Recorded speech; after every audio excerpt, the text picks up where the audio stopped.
All right. Hey, welcome aboard, everybody. I got a special treat. I got an interview with my next guest who's graciously thought to come on and share some gold with everybody and how to not only look for certain situations and indicators of violence, but also how to mentally be resilient against these things. So I'd like to introduce my guest, Emily, joining us. And Emily, the first thing I'd like to ask you, or first off, I'd say, hey, thanks for coming on. And the first thing I'd like to ask you is introduce yourself and tell us a little bit about why you're on here today.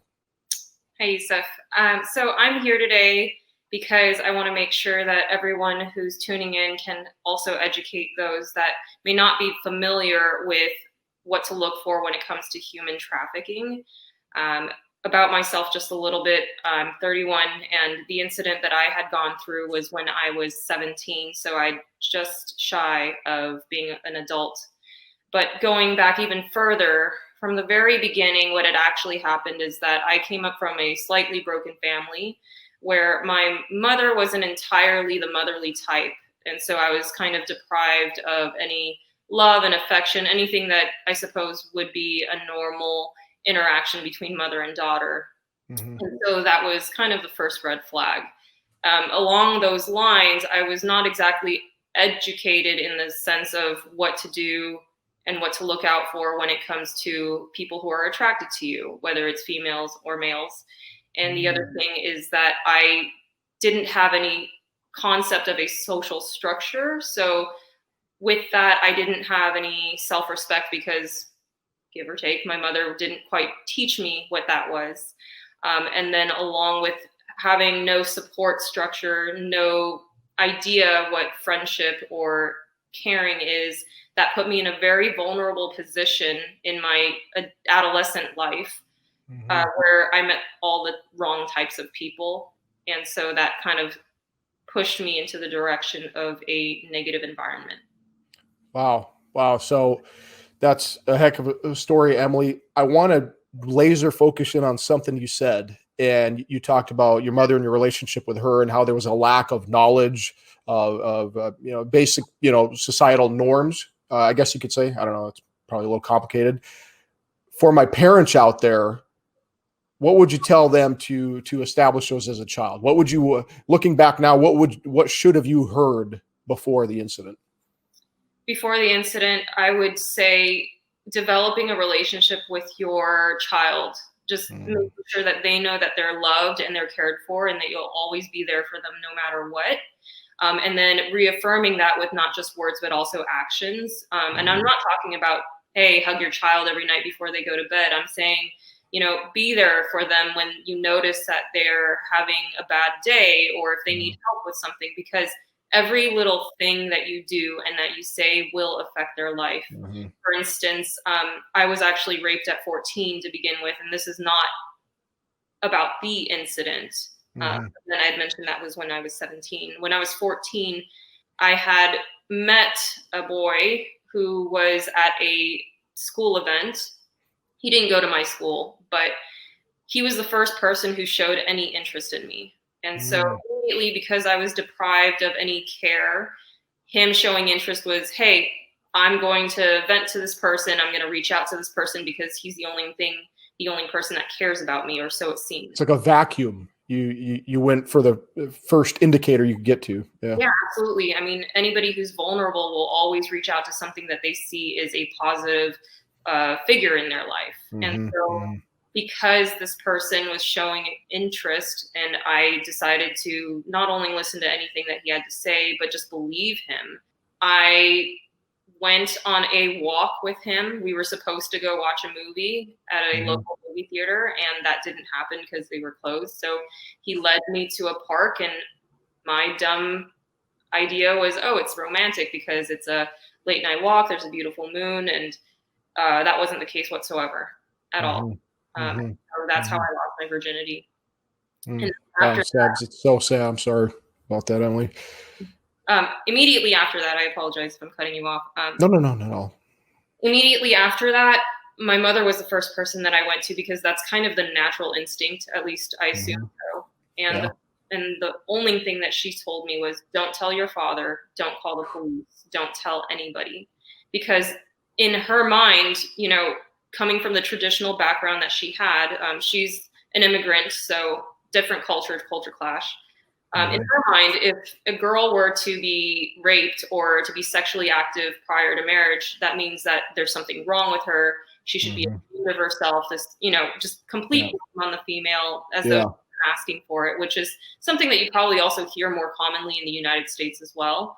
Victim blaming. Yeah. Exactly. Yeah. So she told me to not tell anybody whatsoever. And so I listened to her because mother knows best, right? I mean, I'm 14, I don't quite know what to do. And then when I listened to her and I dealt with it internally for 2 years and I couldn't handle it anymore, I decided to tell my father, who had no idea about it. And when I told him privately, of course, he was absolutely furious because he felt as though he could have done something about it if he had known about it sooner. And so being the protective father that he is, he became extremely obsessed with it. He, of course, was not happy with my mother, which led to their divorce, but it hurt him. And so it's extremely important as a parent to understand not just what your child is going through, but to reaffirm, like, hey, be safe, and teach them what to look for, not just in other people, but in yourself. Are you feeling vulnerable? What can you do as an individual? If you feel like you should talk to your parents about it, don't be afraid, that sort of thing. Yeah. So what you said about that walk, Emily, has got me thinking about a couple of things. So there's so many varieties of components we're talking about here that led to that incident and the further incident.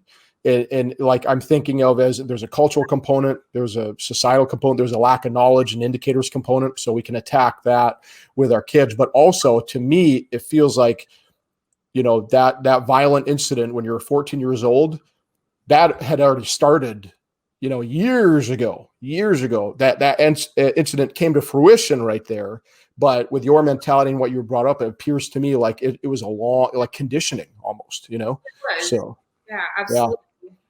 So we need to reverse condition our kids, love them, show them, and, show them what to look for and love them, and don't create the situation to have a vacuum where they will go to the first person that gives them attention. That's kind of just rattling in my head. Yeah, absolutely. And create a safe environment for your child, right?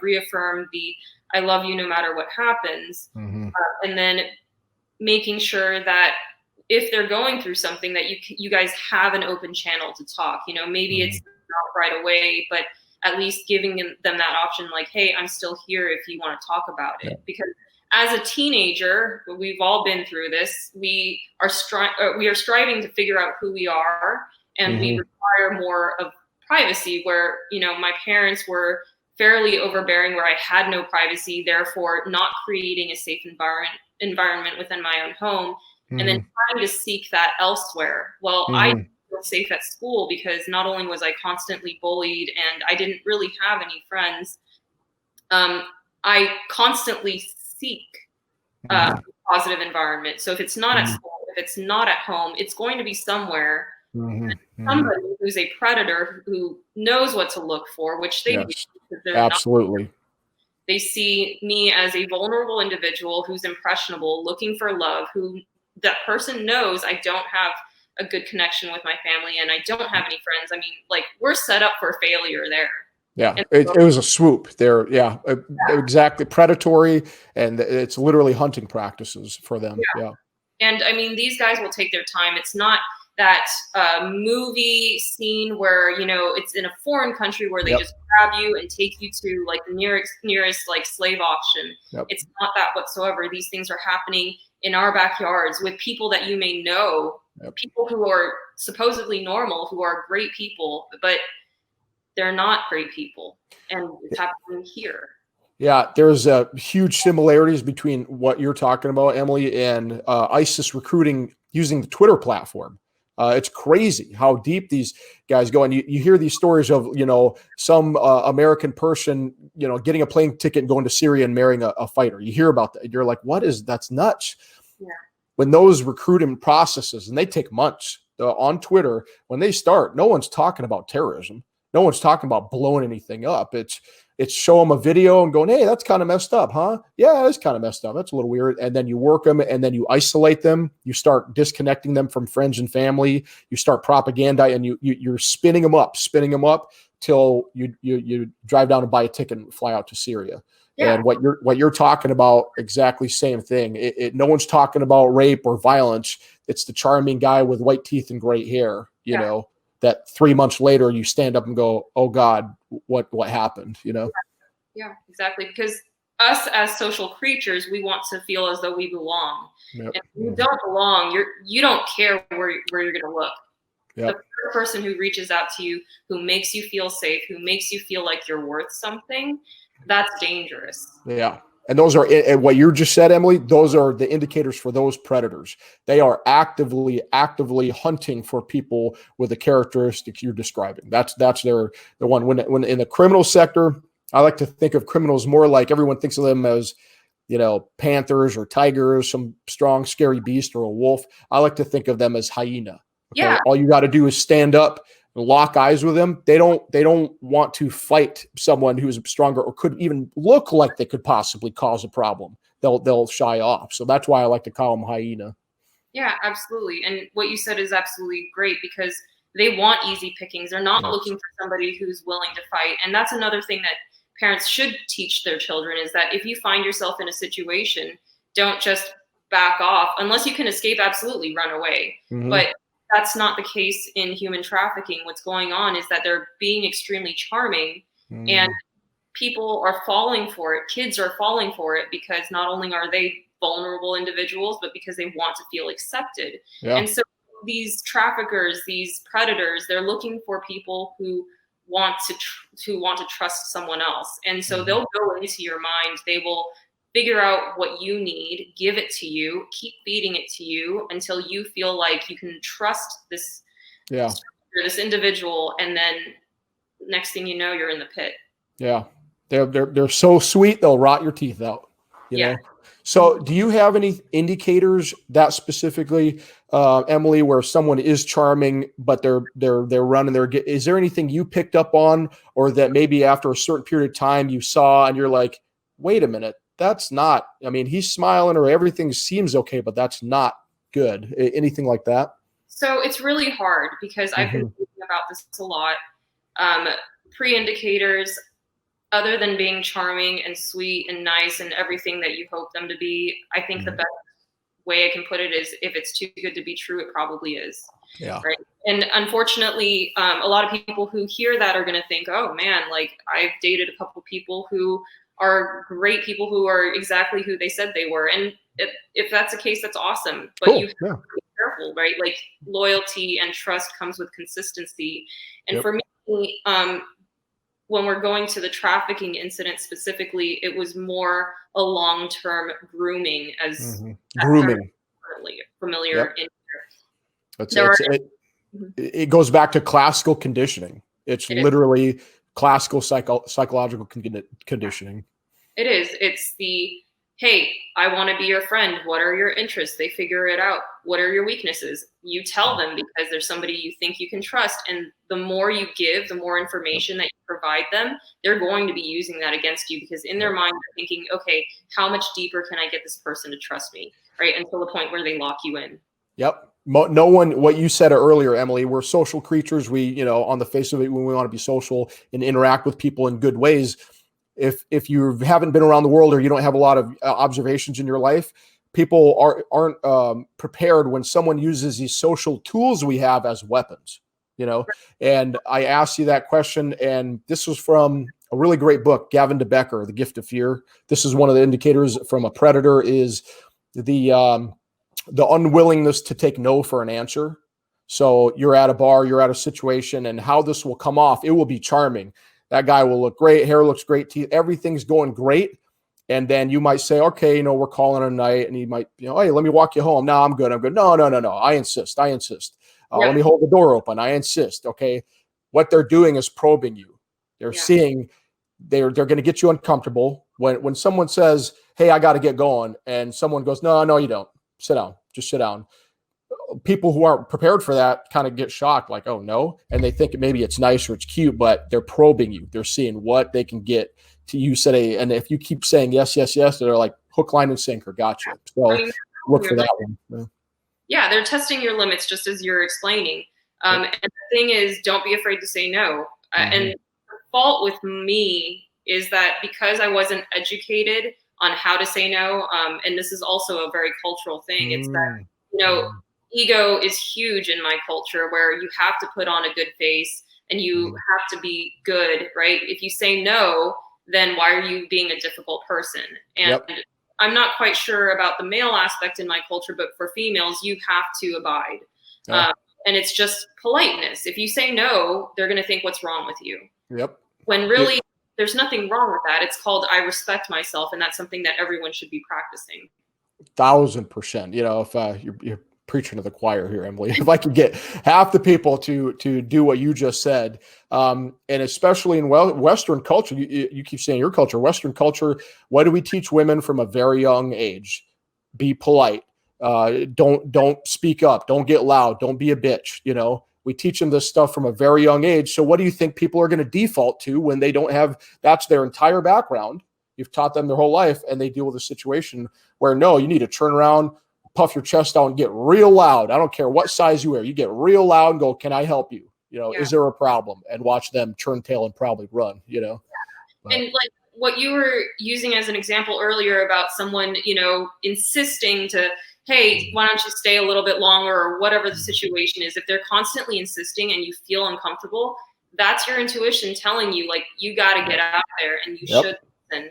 Don't be afraid to say no. Make a scene if you have to. Because yes, absolutely. what you're afraid of is that they don't want people realizing what's really happening. If you make a big deal out of it, they're going to start backing off, right? You run up to someone and you start yelling in their face, what are they going to do? They're going to be shocked. And then they're like, I want nothing to do with you. And that's exactly what we have to implement in order to start that self-preservation path. It's the get the F away from me or I'm going to make a scene. Swift, surprise, and violence of action. And I don't care who you are, you can pull that off with it's about your presence. 1,000%. If people just did that right there, like I said, they hyenas and everyone starts paying attention, So that's a fantastic tactic right there is, I'm not saying confront everybody you run into, but make it known that you're watching them, Walmart greeters, I don't know if you've ever heard this, but why do people have Walmart has people in there saying hello to you? It's not to be polite.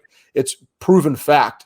When someone makes eye contact with you, when you walk into a Walmart, it's like a reduction of 30 or 40% in theft. Okay. And you're like, well, wait a minute. Why is that? Well, think about it. If you're in there trying to be a criminal or trying to hurt somebody, you don't want to be caught. You don't want to be seen until you do your little crime and get out of there.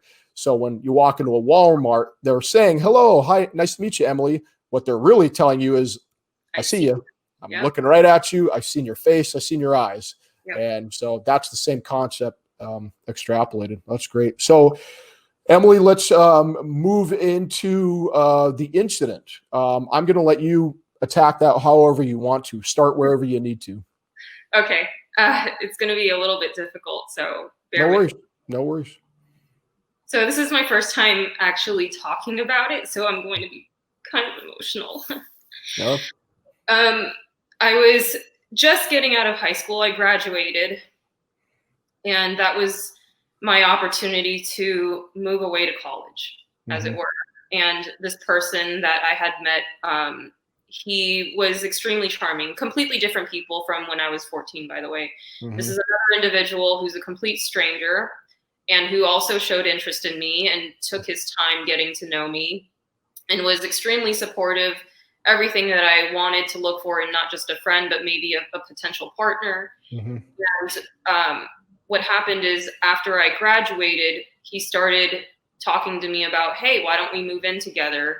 There's a college nearby that you're interested in, and I think it would be best if you moved in with me because then the commute is easier for you. Plus, it gives you the freedom away from your family to breathe. And so he's starting to implement all these ideas, which are fantastical to me because I don't have a great relationship with my parents. I'm in a negative environment. I'm finally out of school, so I'm on the path to discovering who I am and exploring the rest of my life, my adult life now, supposedly. You're getting into some adventure. you know? Right, exactly. I need a new change of scenery. So everything sounded amazing. And then I moved in with him. And this is actually in Orange County, specifically in Irvine, right? Everyone Mm-hmm. thinks Irvine's safe. Everybody knows Mm-hmm. that Irvine's this like white collar city. And actually that's part of the problem, is that that's where all the money is. Yep. And that's where people don't And understand that it's not. domestic violence, some crimes are not high in Irvine, some are very high in Irvine. Right. And so when I moved into Irvine, it was great for like the first month, right? I moved in, I've got my own space, and he's tender, he's affectionate, like everything that I wanted in a person. And it rolled into the next month slowly, where he became a lot more controlling. I wanted to go hang out with people that I met at this college. I wanted to see my family more. And it's just, no, you know what? I don't think that you should. And he would give me reasons why, like, hey, I don't think this person is good for you. You know what? I don't think you should talk to your parents, because remember that last time that you guys fought, right? So he's starting to implement little ideas to say, don't do this. Wow. That sound familiar? Yeah. Like ISIS, literally isolate you from your family, literally step 3 for them.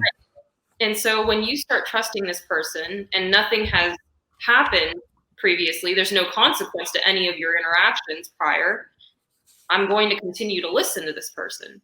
Mm-hmm. I don't have anyone else to trust except him, and he hasn't proven me wrong, so why not, right? Yeah. Well, when more controlling he became, the more physically, mentally, and emotionally abusive he became, until about the second month in, that's when things started going really downhill really fast. So question, Emily, obviously physically, we can see the indicators of that and spot that. That's violence. But you mentioned mentally. Can you give me some, maybe, as things progressed? I'm not talking about like full blown, you're in a bad place right now.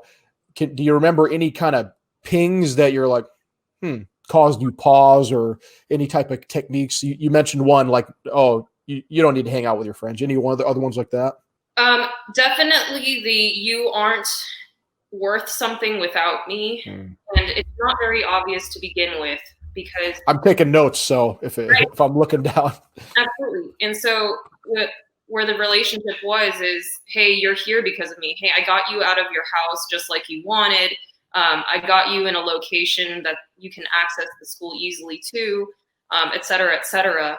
Hey, you can't do this without me because you need me, right? There's no specific situation, but it's just little words that you would put into someone's mind to make them think, you know what, this person's right. Yeah, you need me. So you need me. Just that 3 words, you need me. Flip that. What is that telling you? What does that communicate? You are nothing. You are nothing without me. Yeah. You are absolutely helpless without me. Yeah. Yeah.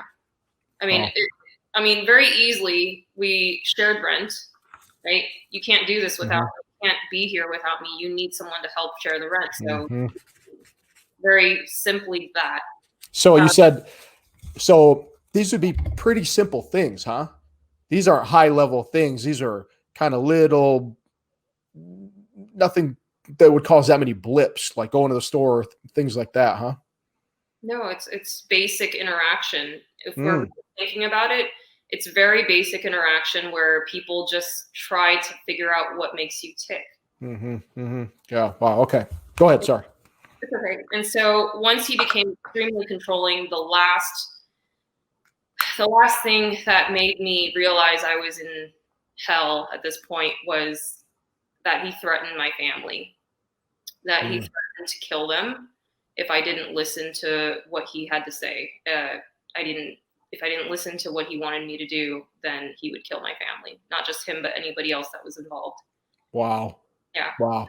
And a lot of people will probably wonder, well, why would you believe something like that? I'm 17, and I just explained that I have no great relationship with my family. I don't have a concept of what norm is in a social environment.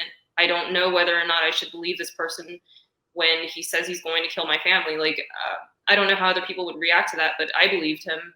I wouldn't want to take that chance. And that's why I'm riddled with guilt that I stayed.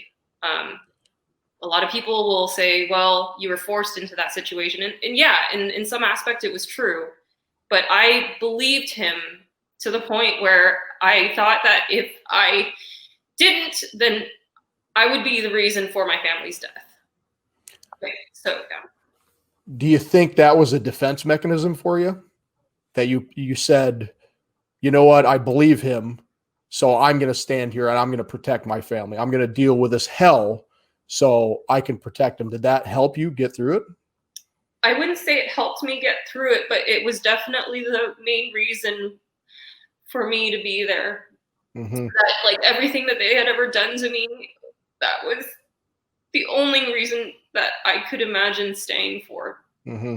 Mm-hmm. If I couldn't believe him, if I didn't believe him, and I wish that I hadn't, I still don't know whether or not he would have followed through with that threat. And that's not something that I'm personally willing to risk. Exactly, Emily. You say you have, guilt, and, I'm no therapist, but were you willing to risk it at then? Would you be willing to risk it now, even if it's words? If someone threatens my family, I don't care who you are. I'm going to take that 1,000% serious. And if I overreact and waffle stomp you, and you're like, bro, it was just a joke. It's like, bad joke, bro. Horrible joke. No, something that shouldn't be said. So the guilt part, how do you quantify prevention, Emily? How do you have no idea. He could have absolutely, this sounds like a piece of shit guy. He could have absolutely done those things. You'll never know that. All you do know is you're alive, your family's alive, everyone's still kicking. So it is what it is. So the guilt, I can't help, but I know what you mean. I would take that very seriously. So to think, oh, that's naive. I'll tell you this. You've probably seen this scam in California where they call you and they tell you your family's tied up and they're screaming. Have you seen this? And we had it happen to a good friend of ours. This guy's a retired Marine pilot, very smart guy. They call screaming his daughter's tied up in Mexico. What does he do? He immediately drives to the nearest CVS and he pays them $2,000. And there were people like, oh, Bill, why'd you do that? That was dumb. And it's like, what are you going to do with a situation in that moment? I don't care about $2,000. It doesn't matter. There's no logical way to figure out whether or not it was true. I mean, I sympathize with the person that you knew who had to be in that situation, because it just becomes this tunnel vision of like, I don't want this to happen to somebody that I care about. What am I willing to do to ensure that that doesn't happen? Mm-hmm. So go ahead. No, go ahead. No. That's gold. Yeah. I know this is tough, Emily, but I can tell you right now, because my mind's going a million different ways. Everyone listening to this is gold. This is absolute gold.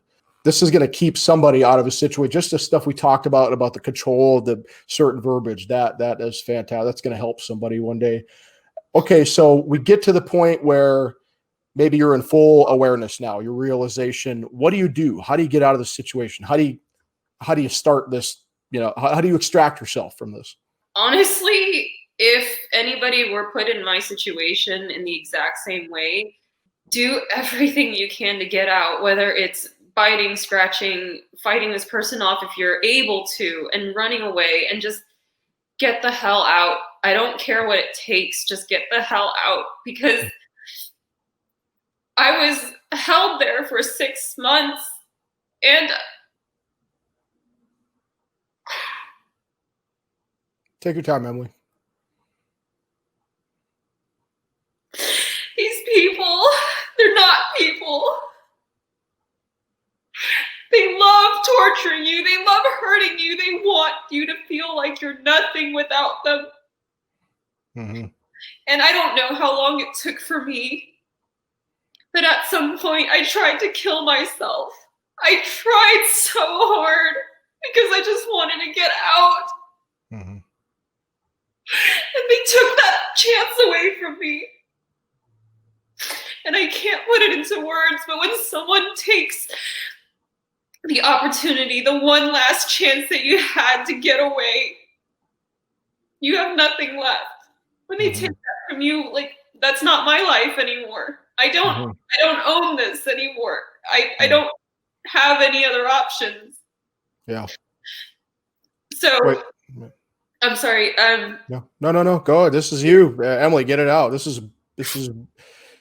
People are hearing this and seeing this come out of you. They're going to listen to the words you're saying. So it's tough but I can guarantee you, you're gonna make a difference with this. This is, you could have wrote everything we just said in this interview, Emily. You could have wrote it down, and I could have emailed it to everybody. Do you think it's going to have the same impact as what you're talking about, what we're doing right here? Probably not. No, and I am so sorry that I'm not sorry. I'm actually glad that we're doing this, and I'm sorry that it's tough for you, but we're making good. We're adding value here. Someone's going to hear something, and it's not going to happen to them. And you're 100% right. These are not people. They're thieves. They're light thieves. They steal light. Some people steal lives and money and this and that. These people steal light from people's lives. But good news is we can relight that thing. It's not going to be the same. It won't be the same as that one light, but it'll be different. It'll be stronger, And I know this for a fact, Emily, because you're sitting right here in front of me.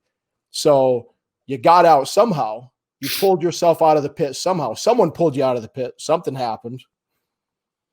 So for 6 months, they kept me in a closet. They starved me. They beat me. And I fought them as much as I could. But it's simple conditioning. You fight, they'll fight you harder. They will do everything that they can to make you nothing until you have nothing left. Mm-hmm. Mm-hmm. And then these people, youth can think of the most fucked up shit and they'll find a new way of doing it. Mm-hmm. Right? I can't even put to words some of the things that I've gone through that I never thought could have ever happened to a human being. And then any moment that I can't remember is bliss, honestly. But they like you conscious. They like you alive because you're money to them. You're worth something to them, if even a little bit. I went through the ER several times and I kept my mouth shut because, again, they threatened to kill my family and I still believe them. I went through an abortion because of it as well. And then towards the end, what had actually happened is that a bunch of officers showed up, not looking for me and looking for the person that was controlling me and the people supposedly involved as well. Mm-hmm. So they were surprised to find me at that location. They had no idea what was going on. And that was the only reason why I got out, was because they found me surprisingly there. Mm-hmm. Jeez. So, wow. Oh man, that's heavy, Emily. Sorry. I got to catch up to you for a second. Hold on.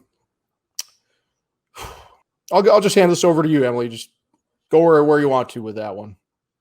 So once the officer showed up, guns drawn. I mean, this is me at 17, never actually seeing other people handling firearms in a non. Yeah. Sorry, Emily. Sorry. Just before we walk away from this. So these officers coming with guns, you talked about earlier, I feel so guilty that I believed him. I feel so guilty that I believed him. Oh, how could I believe that? But I was 17. What you're describing is a very serious criminal operation, Emily, where you have multiple law enforcement officers. How many? 2 cops? There was 10, maybe 20, because there was at least 10 in the apartment that I was held in, and then there were other units outside. So there was. So this is Irvine, Emily. That's a big call out. This is a serious criminal investigation. Multiple cops don't just show up for random reasons. So, the fact that I would put them doing these deeds that you're describing, I'd put them in the camp of very likely possible that they could have done something like that. This isn't just your, angry boyfriend running off at the mouth. This sounded like a criminal enterprise, Yeah. So sorry, I just wanted to say that to you. Yeah, and apparently the FBI was already involved to begin with when they were looking for him, and apparently the German police as well. So I don't know how that all went down. But yeah. Interpol. Jeez. Yeah. Wow. And for those of you listening in California, where did this happen? Hey, Emily, was this in Compton? Was this in nasty part of LA? Where was this? Irvine, California. The last place in Orange County that I'd ever think anything like this to ever happen, right in Irvine. Yeah, like we had talked about earlier, where the money goes, that's where they're going to be. And so what it turned out is that my controller is a known pedophile who had actually a record previously. Then they disclosed this with me later on, and they've been searching for him. Mm. I don't know if Wow. they found him. They obviously did. Mm-hmm. Mm-hmm. And not to make light of this situation, but life has a funny way of coming back on people like that, pedophiles, especially in federal prison. So I know that doesn't make anything nicer or make you feel better, but honestly, it kind of makes me feel a little bit better, Emily. Anyway, I hope that. Yeah. And then one more thing, Okay. I was sold on Craigslist. Jeez Christ. So going into the aspect of social media, right? You have Instagram, MySpace, Facebook, now TikTok, and a bunch of other platforms where these predators have easy access to viewing children, viewing minors in general. Mm-hmm. And I'm not trying to blame any parents for this because it's totally fine at their discretion. I would just suggest that you don't post about your children. Yeah, absolutely. I'll go even farther. I think every child under 16 years old should have a jitterbug. It has 3 buttons on it: 911, mom, and dad. They're absolutely infiltrating through social media. You have no idea. We don't know what's happening in our kids' rooms behind closed doors at night on those phones. Yeah. And with these social media platforms, what's happening is that you have a bubble where people want to be liked, loved, accepted, whatever it is, right? They're going along with these trends so that they can be the social norm. Mm-hmm. Well, if the social norm becomes a adult who's talking inappropriately to a minor, because you have the predator who's giving the child all the attention in the world that's not their parent, and then feeding them all these lies and making them think like they're special. Mm-hmm. You have an easy formula for failure. Yeah. Absolutely. Setting it up. Kids are going to tell this person anything and everything to feel wanted and liked. Mm-hmm. And that's exactly what happened with me. Where would you like to go with the incident? Do you want to keep talking about any indicators there, Emily? Or I want to talk about, I don't want to, we talked about some dark stuff, but I want to talk how you got back on the saddle. How'd you fight through this? How do you continue to fight through this? So that's kind of, I think, where I want to go, but I want you to finish out whatever you want to say on this. You're not going to like what I have to say. Oh, yeah? Well, hey, let's rip the Band-Aid off. Let's hear it. The honest truth is that I couldn't move forward. I didn't know what to do after I'd been rescued. I guess I don't really know what to call it. Mm-hmm. I felt like I was drifting through life. I didn't feel like I wanted to live anymore, so I tried to commit suicide multiple times. I definitely didn't succeed at it, and that's probably because of my stupidity. But even now, after so long, I still struggle with it. I don't have any encouraging words because there isn't anything that's keeping me here. There's no want to live without the people that I care about. And honestly, my family has no idea. Hold on. I got you, Emily. I got you. You said, "Oh, I got no reason. I got no reason. I feel like I have no reason." And then what'd you say? My family. My family. If without them, there's no reason. So that's what I'm digging for. There's gold in there because you're standing here right now, Emily. Yeah. Not only are you standing here, we're recording it where you're talking about the serious, deep, dark trauma. So don't tell me you're not a fighter. You know what I mean? So there's something going there. But it doesn't feel that way because if I had it my way without hurting anybody, because I've hurt my father before, I've seen what that 14-year-old incident had done to him. I don't want to do that to him again. And that's why he actually has no idea about this trafficking incident. None of my family do. And I don't want them to feel guilty as though it were their fault, because that's what happened with my father, is that he didn't know about it and he couldn't take care of it. Yeah, I see what you mean. Wow, yeah.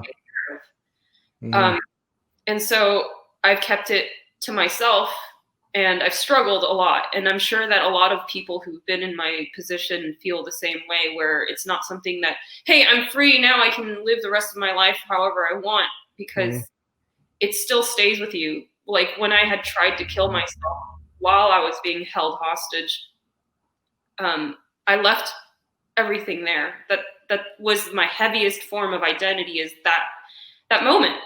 And I felt my life having been taken from me, not having the choice to end it if I wanted to, I don't know who I am anymore. And so throughout the years, it's like you had said in the very beginning, you just wake up and force yourself to get into it, like a constant reminder of, why am I here? I don't want to be here. But I have people that I don't want to hurt, people that I care about, that I shouldn't put them through any more pain. And that's it. Yeah. And if that's it, Emily, that's it. You know, you're right. It's not a fairy tale, but if that's what you got to hold on to keep going, wow, man, this has been illuminating. So, Emily, we got a lot of instructors in the SAFE program who are male. You know, it's like 95% of us who are male. So these guys are great protectors, are actively teaching our communities situational awareness. If you could give them any advice on how to come at you, communicate with you, to really teach you. What I worry about is, like, sometimes we're a little alpha. It's all, you know, hold them in the nose, kick them in the ass kind of thing. And some people don't hear that. So anything you can add to the group or give to us as a tip? Yeah. So basically, you want to be compassionate with your audience, because you don't quite know what they've been through. And if you want them to understand something, you have to speak their language. And it's not always about yelling or being aggressive, because, I mean, I'm not going to try and sound sexist here, but in general, women are a little bit more fragile in that aspect. You have to speak to them in a way where they can feel comfortable with you. So if you're trying to teach them something about self-defense, tell them, hey, you know what? I'm going to give you these tools, and you can use whatever tools in your toolbox that you feel most comfortable with, but just understand that there are certain tools that you decide not to use. These are consequences that can affect your life, right? Wow, that's great. So you're just framing it for them. Allowing them to choose how they want to approach a potential situation, and then making them realize the pros and cons of that decision. I like that. You're more of a consultant. Okay, you're not. Yeah, it's like, I'm not going to I'm going to feed you a lot of information, but you don't have to use everything. But if you use this, I like that. That's great. Yeah, and then also making them think for themselves.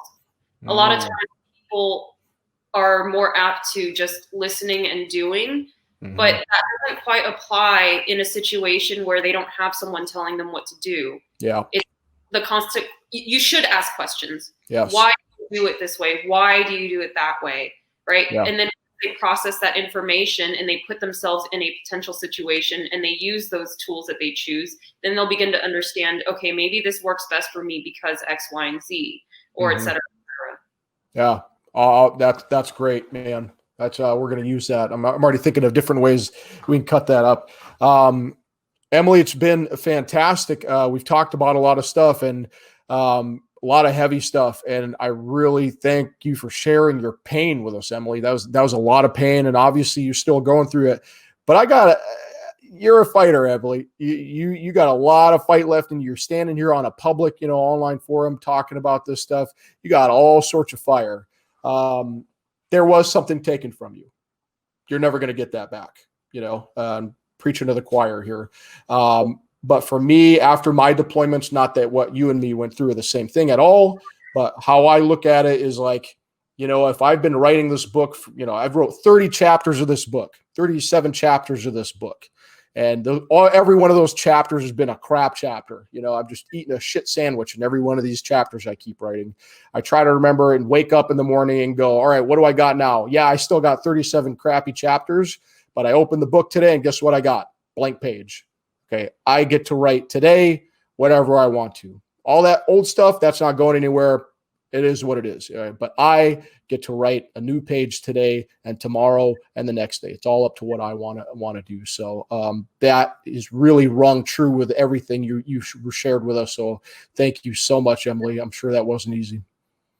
Yeah, it's tough, but I appreciate the opportunity because I really want to help people, and I really hope that this does, whether it's, teens or adults. The fact is that it's going to happen to somebody. And unfortunately, rape in general happens more often than we like for both men and women and children. Mm-hmm. And on top of that, one thing that I think is important is to understand that rape isn't something that should be said jokingly. I know that can be very familiar in every conversation, but the fact is that you're taking away the importance of what that actually means. When you start joking about something like that, when you make fun of it or make light of it, you're telling someone it's not that big of a deal. And, although it does hurt me when I hear those sorts of things, and I've come to the maturity level where I can understand that they're just immature about that situation. You have impressionable kids who don't understand what rape is yet because maybe they haven't been educated yet. So when you have other people who are telling them, oh, it's not that big of a deal, we're just joking about it, they're going to think, oh, okay, well, it can't be that bad. Right. And unfortunately, that sort of conversation happens more in the male environment. And I think it also starts with men. It's if you see somebody or hear somebody start joking about that, say something. Just say, hey, that's not cool. Like, don't stand for it. Because none about that. Nothing about that is funny, bro. Shut your mouth. And then if someone says, well, it is funny, just ask why. Why do you think it's funny to not just violently, but like intrusively hurt someone? I mean, you can say, would you want your mother or your sister to go through that? And maybe they're dumb enough to say yes. But the fact is that you're starting to make them question what they say. And then they're starting to feel as though they're being pushed out of a circle, right? They're being held accountable for. So I think it's important that if anybody in general hears about that, they should say, no, that's not cool. Yeah, absolutely. Wow. It's been a wild ride. Emily, thanks again so much. And everybody listening, I want you to see the impact of this stuff. This was a tough session, but there's specific observable indicators. There's mental resiliency in this. And this is Emily's someone who stood up and got out here, even though it's that uncomfortable to get out here and do this stuff. So if we're talking about teaching situational awareness skills to our communities, to our publics, to our family members, it's absolutely possible. Okay. It's absolutely possible. And it will absolutely save lives and not stop every one of these incidents, but maybe we could disrupt one. What if we did that? What if all the effort we did and all the stuff we did, you could go out there and say, you know what, I disrupted one violent sexual event, or it's like, you know what, you can put that on my headstone because that's a good day. If I want to go stop 1 million of them, but if all we can do is disrupt one violent act, that's all we get. So thanks again, Emily. It's been a pleasure. Thank you.